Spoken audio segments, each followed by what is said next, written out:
Jake Morrison had been flying cargo ships between Earth and the outer colonies for 15 years when he first saw them.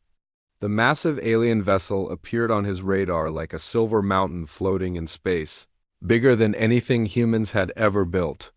His small freighter looked like a toy next to the elegant curves and gleaming hull of the strange ship the aliens called themselves Zephyrians, and they were nothing like the monsters from old Earth movies.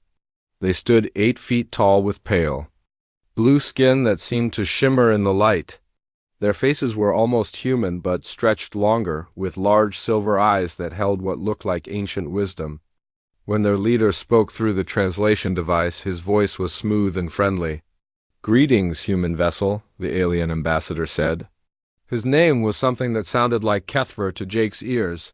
"We are explorers from the Galactic Consortium, seeking new friends among the stars.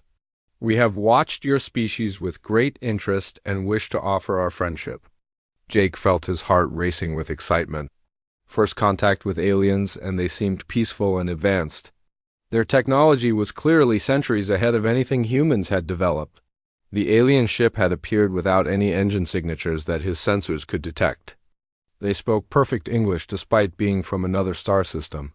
"We have much to offer your people," Kethver continued. "Medical treatments that can cure diseases your doctors cannot touch. Energy sources that will end your dependence on fossil fuels forever. Knowledge that will help your species reach for the stars as we have done." The meeting took place in the asteroid belt beyond Mars, far from the busy shipping lanes where other vessels might interfere. Jake was told he had been chosen for this historic moment because of his clean record and reputation for discretion. The aliens wanted to approach Earth's governments carefully, they explained, to avoid panic or misunderstandings. Over the following weeks, more meetings took place in secret.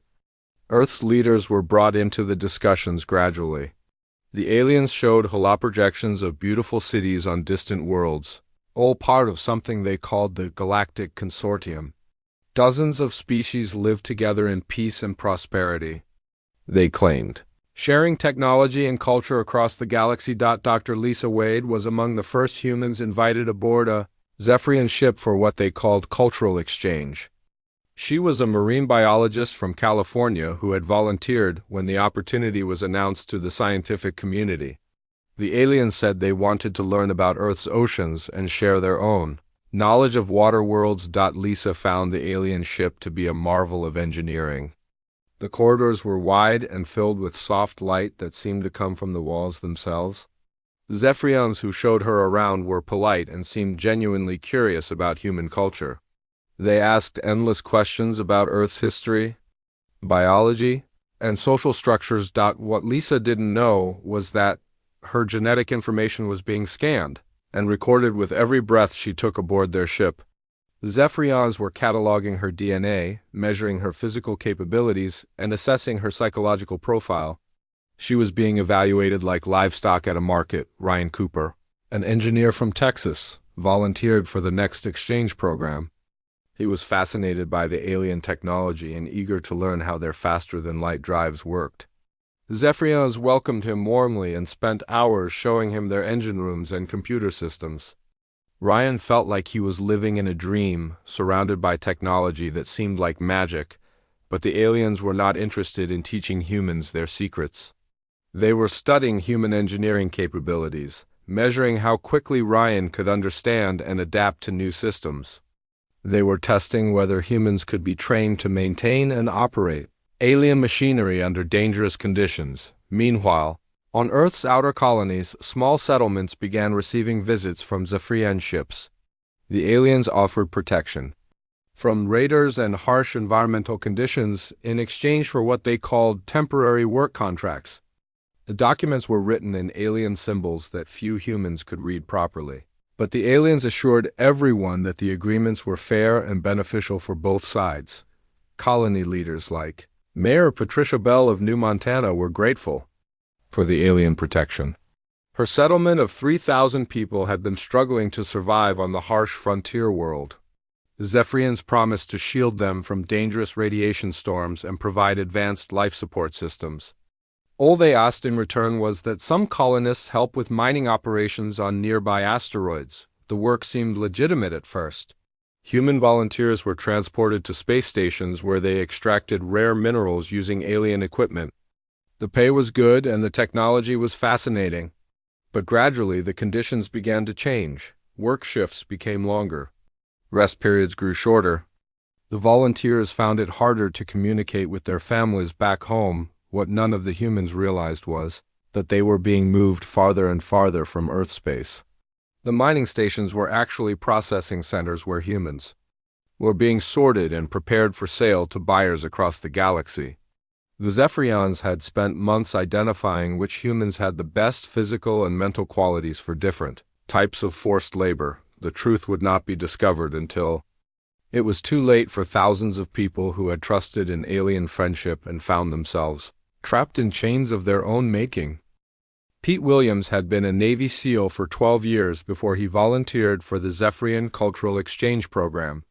His military training and physical conditioning made him an ideal candidate, or so he thought when he was selected from thousands of applicants.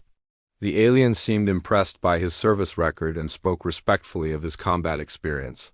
The Zephyrian transport ship that carried Pete and 24 other humans away from Earth was luxurious beyond anything he had ever seen.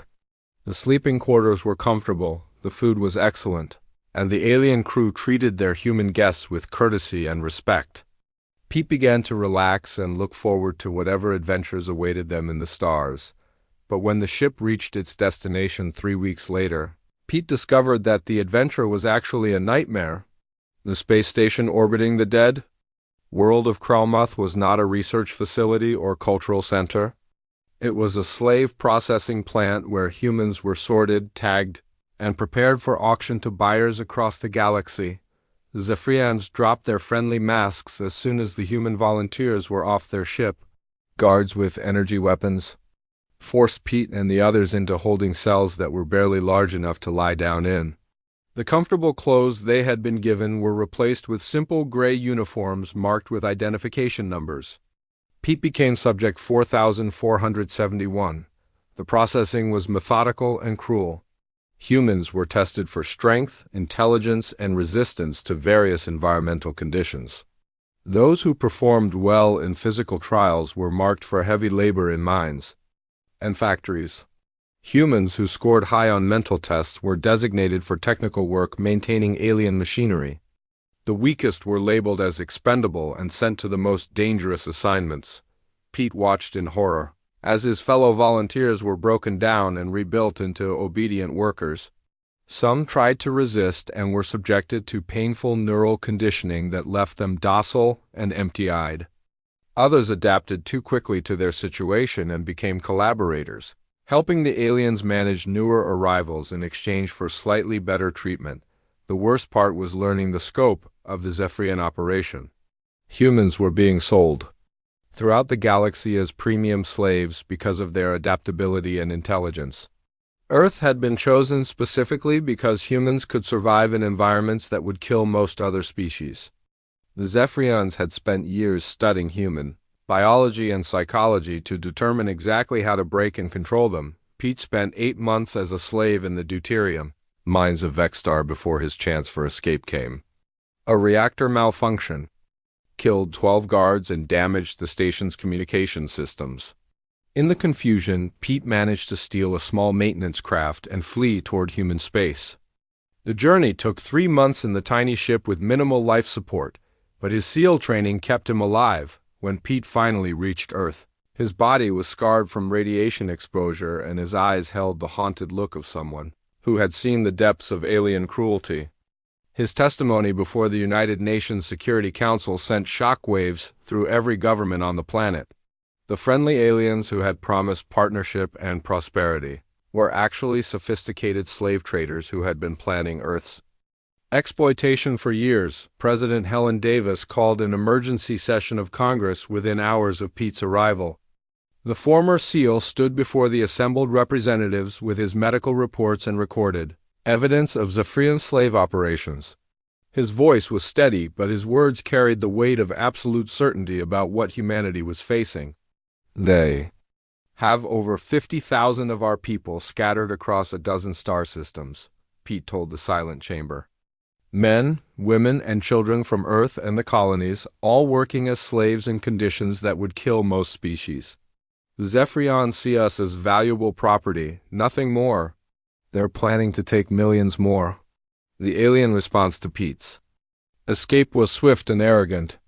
Ambassador Kethver appeared on every communication channel within days, his previous friendly demeanor replaced by cold contempt. He spoke to Earth's leaders as if addressing disobedient children who needed to learn their place in the galaxy.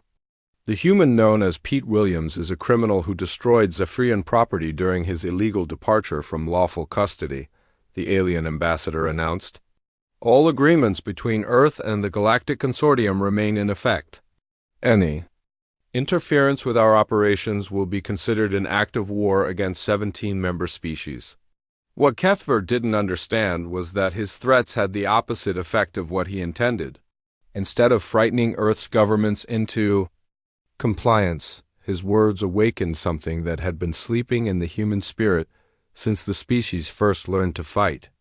Every nation that had been enemies just weeks before began sharing intelligence and resources with a single goal in mind.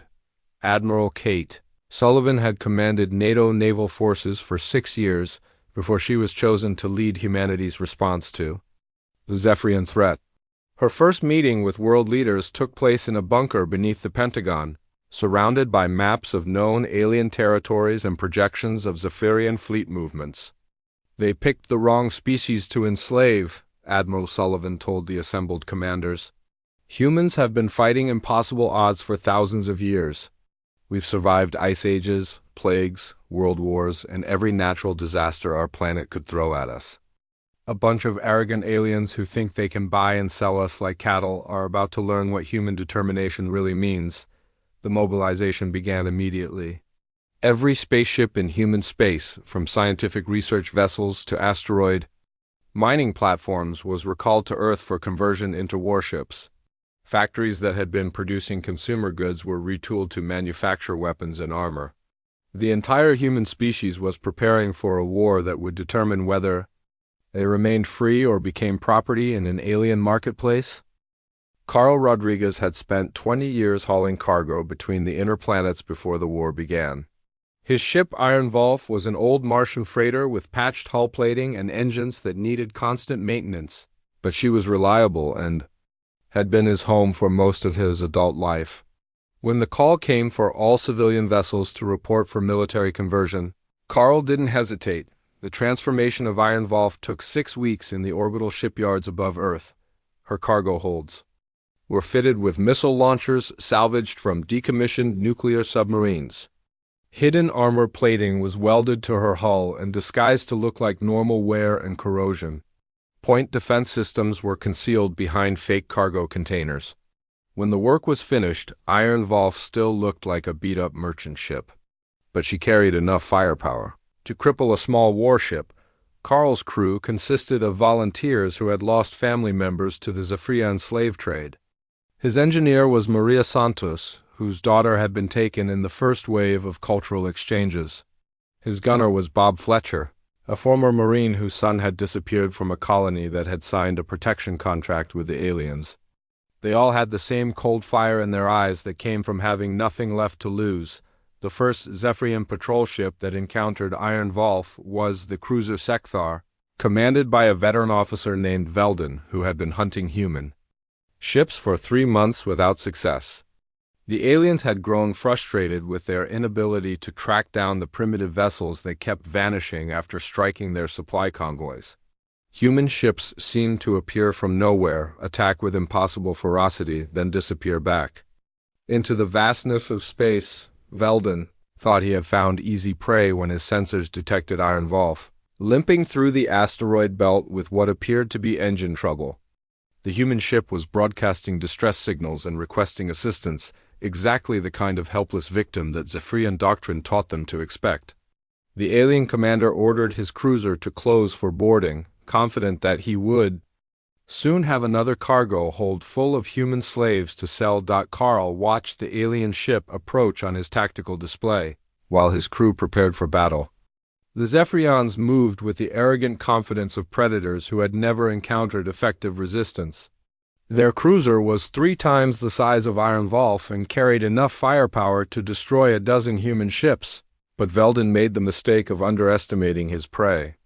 "They're coming in close, just like the intelligence reports said they would," Carl told his crew over the intercom. "These aliens have been hunting helpless victims for so long they've forgotten what it's like to face someone who fights back. Let's remind them." The Sekthar was only 50 meters away when Carl triggered the hidden weapon systems. Missile launchers erupted from Iron Wolf's disguised cargo bays, sending a barrage of nuclear-tipped warheads straight into the alien ships. Engines. The point defense systems came online simultaneously, filling space with streams of projectiles that shredded the cruiser's sensor arrays and communication equipment. Veldon had seconds to realize his mistake before the missiles struck. The Zephyrian cruiser's shields, designed to deflect energy weapons, were overwhelmed by the primitive but effective human warheads. Explosions rippled along the alien ships. SULL as her power systems failed and her elegant curves were twisted into wreckage. Carl's final transmission went out on all frequencies as Iron Wolf's damaged engines pushed her toward a collision course with the dying Zephyrian cruiser. His words would be remembered by every human who heard them and recorded in the enemy files that survivors would carry back to their commanders. "This is Captain Carl Rodriguez of the Human Liberation Fleet," he said calmly as his ship closed the final distance to impact. "Tell your empire that Earth remembers every one of our people you've taken. We're coming for them, and we're coming for you. No human left behind, no mercy for slavers." The collision between Iron Wolf and Sekthar created a fireball that could be seen from the nearest colony. Both ships were destroyed instantly, but the message was clear to every Zephyrian commander who received Veldon's last, desperate warning. The humans were no longer passive victims waiting to be harvested. They had become hunters. Commander Beth Parker received word of Carl's sacrifice while she was preparing her own squadron for a raid on Zephyrian supply lines. Her flotilla consisted of 12 converted mining ships, each one fitted with improvised weapons and crewed by volunteers who had personal reasons for fighting the aliens. Beth had been an asteroid miner before the war, and she knew how to use the debris fields of dead solar systems better than any Zephyrian navigator. Her target was a convoy of 3 transport ships carrying supplies to slave camps in the outer territories. Intelligence reports indicated that the ships were lightly armed and escorted by only 2 patrol vessels. It should have been an easy mission, but Beth knew that underestimating the enemy was what had gotten humanity into this situation in the first place. The attack came from within an asteroid field that the Zephyrians had marked as navigationally hazardous.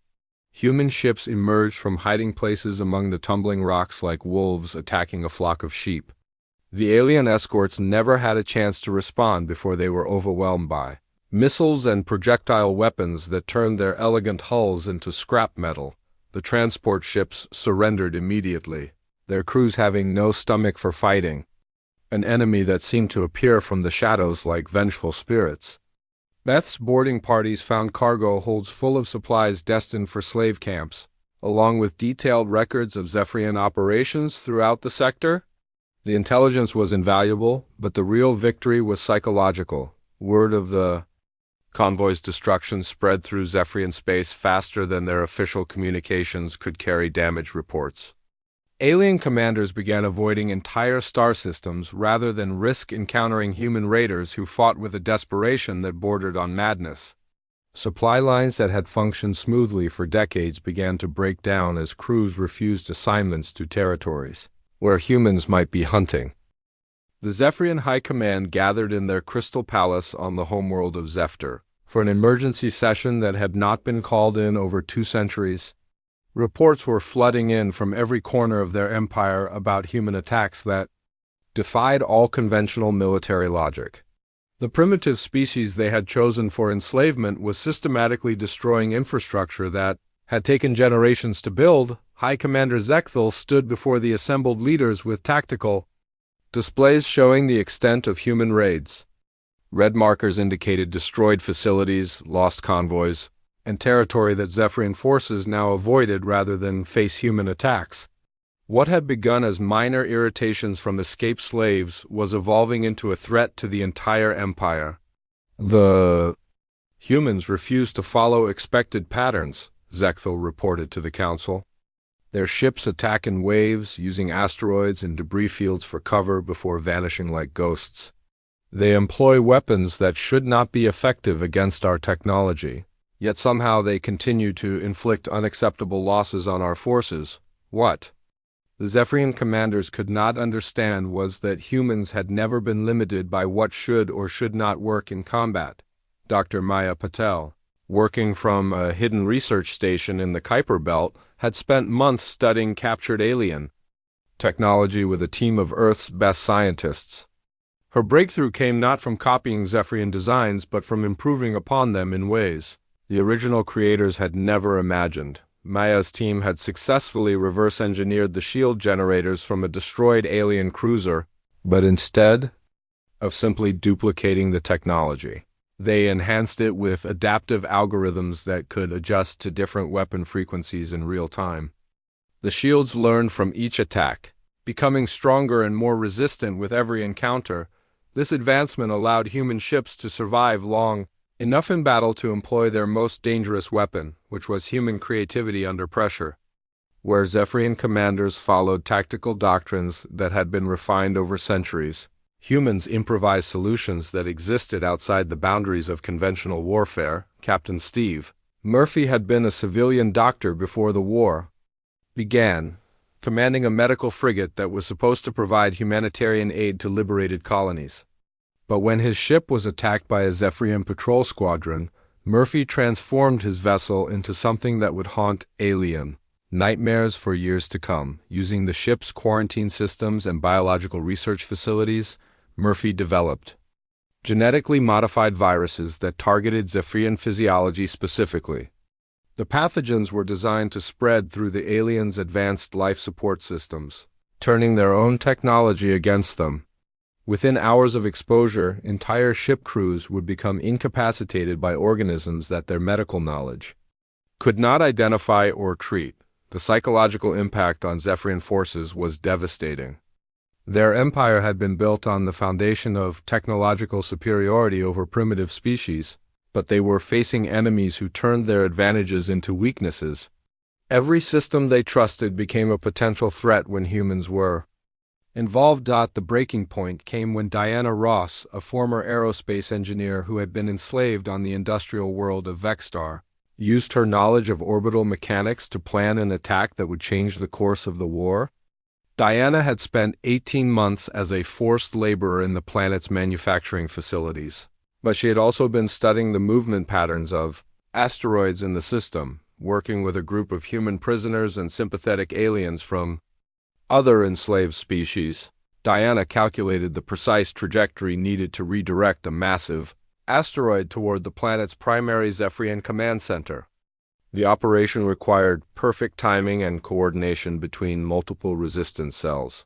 But the payoff would be the liberation of 30,000 humans and the elimination of the sector's entire military leadership. The asteroid impact created an explosion visible from orbit as millions of tons of rock and metal slammed into the command complex at hypersonic velocity.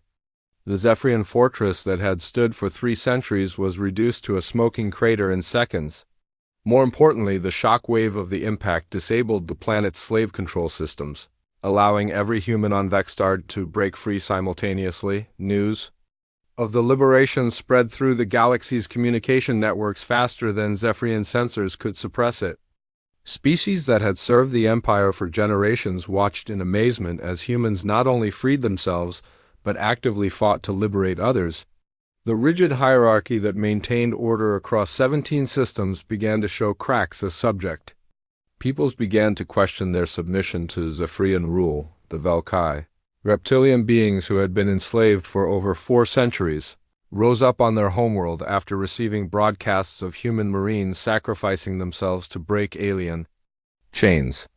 The aquatic mortal refused to continue operating the Empire's water purification systems. Even the Zephyrians' most loyal client species, began to reconsider their allegiances when faced with proof that resistance was possible. High Commander Zechthel found himself commanding an empire that was collapsing from within as much as from external pressure.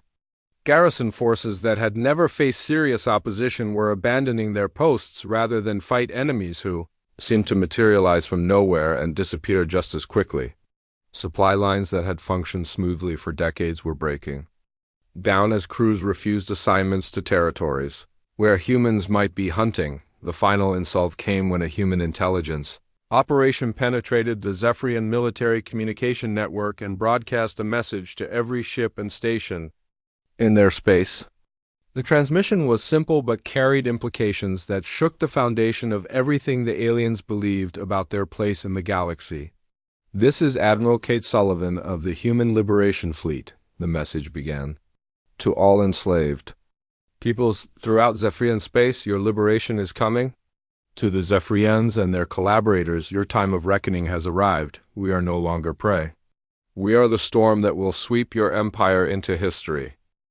Admiral Kate Sullivan stood on the bridge of her flagship, watching the largest fleet in human history assemble in the space around Earth. 300 vessels of every size and description had answered the call for the final assault on the Zephyrian homeworld. Converted cargo ships flew alongside former luxury yachts that had been fitted with missile launchers. Scientific research vessels carried troops next to mining platforms that had been turned into mobile fortresses. The fleet represented more than just human determination to rescue their enslaved people. Representatives from 43 liberated worlds had sent ships and volunteers to join the attack on Zephyr. The Velkai contributed their knowledge of Zephyrian military tactics. The Morthal provided intelligence about the homeworld's defenses. Species that had never worked together before were united by their shared hatred of their former oppressors. Kate's opening address to the assembled fleet was broadcast across known space, reaching every corner of the galaxy where sentient beings struggled under the weight of oppression. Her words would be remembered as the moment when scattered resistance became a coordinated revolution that would reshape the entire galaxy.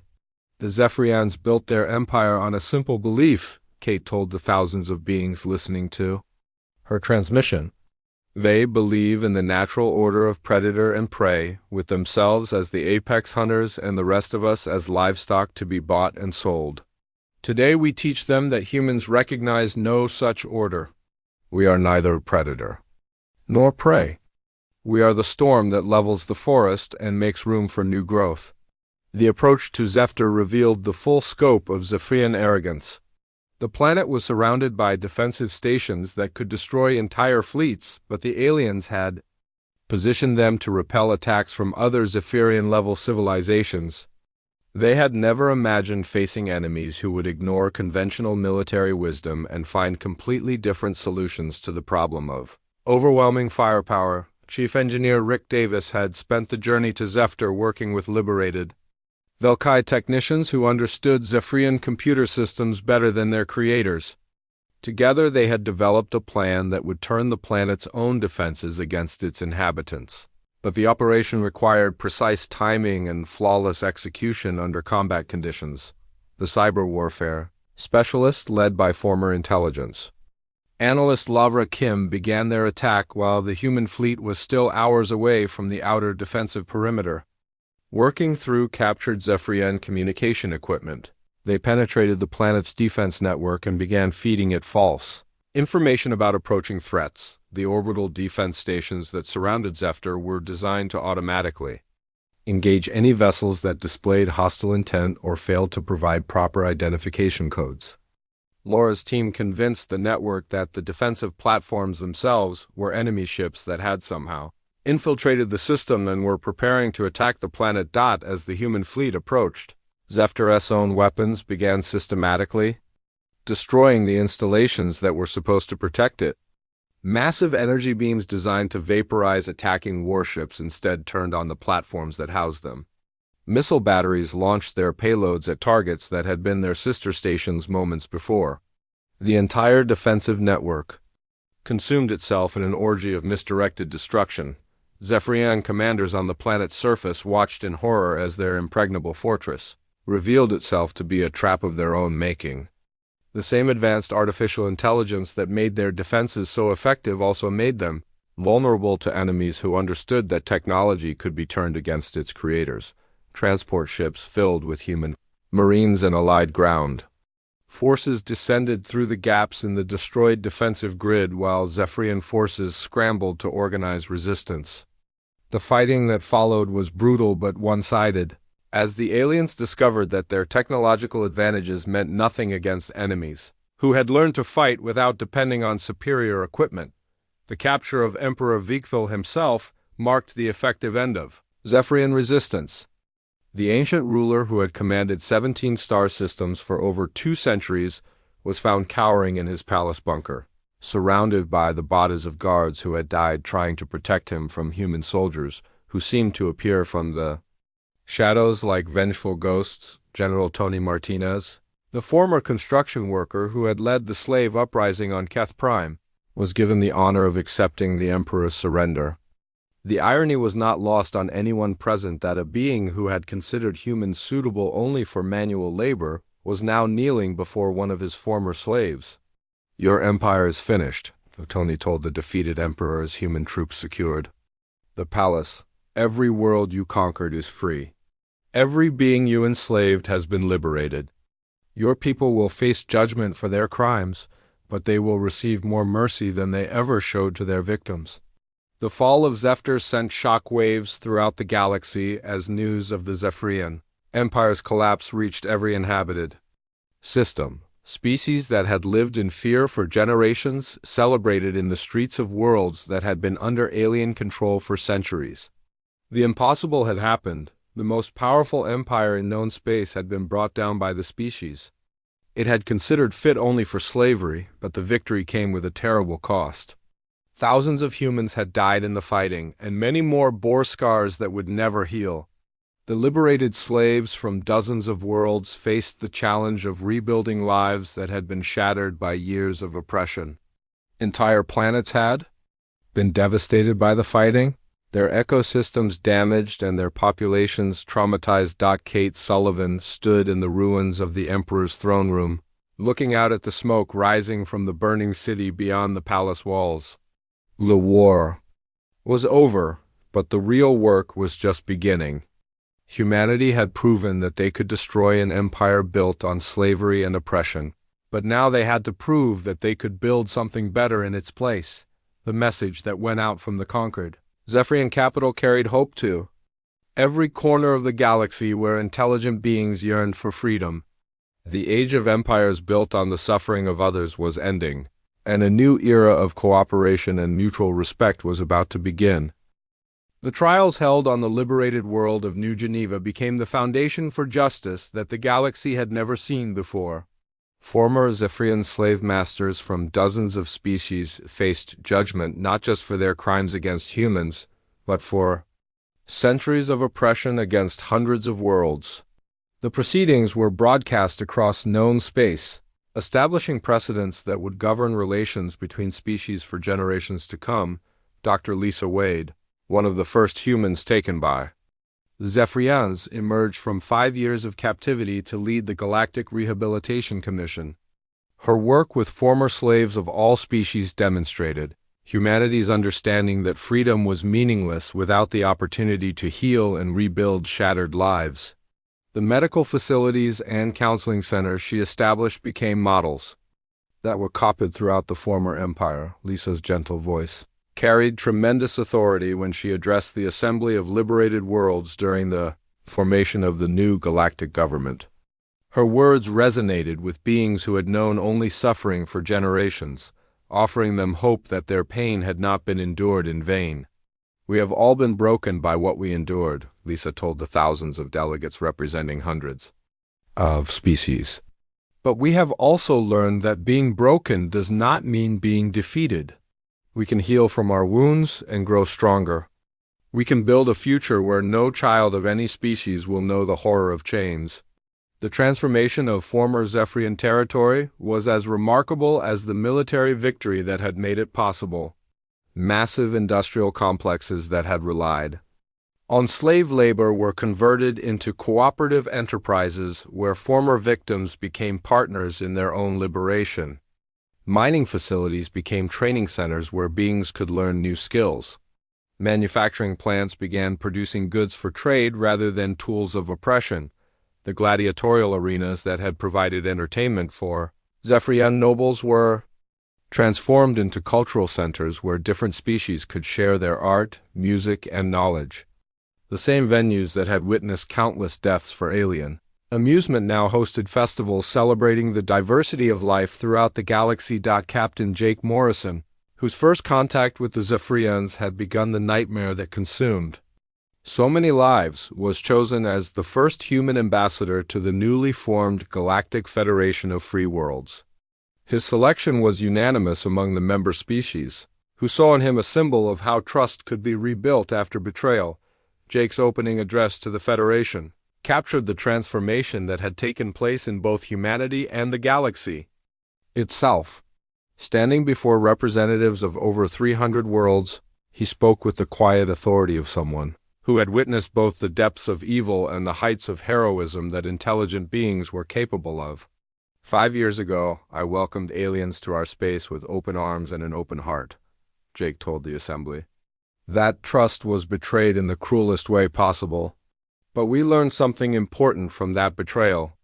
We learned that freedom is not something that can be granted by others or taken away by force. Freedom is something that must be defended by all who cherish it. The economic revolution that followed the political transformation was equally profound.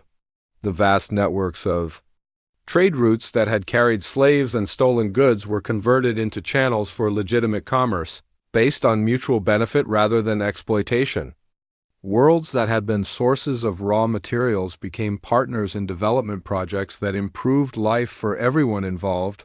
Former slave worlds like Vexstar became thriving centers of innovation where beings from dozens of species worked together to solve problems that affected the entire galaxy. The knowledge that had been hoarded by Zephyrian nobles was shared freely, leading to advances in medicine, agriculture, and technology that benefited all member worlds. The refugee crisis that followed the Empire's collapse was handled with unprecedented cooperation between species that had been enemies for centuries. Beings who had been displaced by war and oppression found new homes on worlds where their skills and knowledge were valued rather than exploited. But perhaps the most important change was in how different species viewed each other. The rigid hierarchies that had defined galactic civilization for millennia gave way to relationships based on equality and mutual respect. The concept that some beings were naturally superior to others was replaced by the understanding that every species had unique gifts to offer. The Zephyrian people themselves faced a difficult transition from rulers to equals in the new galactic order. Many struggled to accept their reduced status, while others embraced the opportunity to build relationships based on cooperation rather than domination. The younger generation of Zephyrians, educated in the new schools that emphasized equality and justice, began to reject the supremacist beliefs of their ancestors. Emperor Vigthal, serving a life sentence for crimes against sentient beings, spent his final years writing memoirs that served as a warning about the dangers of unchecked power. His words became required reading in schools throughout the Federation, ensuring that future generations would understand how easily civilization could slide into barbarism. The human military forces that had won the war gradually transformed into the peacekeeping forces that maintained stability in the new galactic order. Admiral Kate Sullivan established the Galactic Peace Corps, an organization that helped resolve disputes between species before they could escalate into conflicts. The Corps operated under principles that reflected humanity's hard-learned wisdom about the true sources of peace and security. Force was used only as a last resort, and even then with the understanding that violence could never be a permanent solution to deeper problems. The goal was always to address the underlying causes of conflict, rather than simply suppress its symptoms. As the Federation grew from its original 43 founding worlds to over 300 member systems, the principles established during Humanity's war of liberation became the foundation for a new kind of galactic civilization. The universe had learned that freedom was not just a human concept, but a universal right that transcended species boundaries, the memorial built on Earth to honor. Those who died fighting the Zephyrians carried a simple inscription that captured the spirit of the transformation that had taken place. They wanted slaves and got humanity's wrath. In return, humanity gave the galaxy its freedom.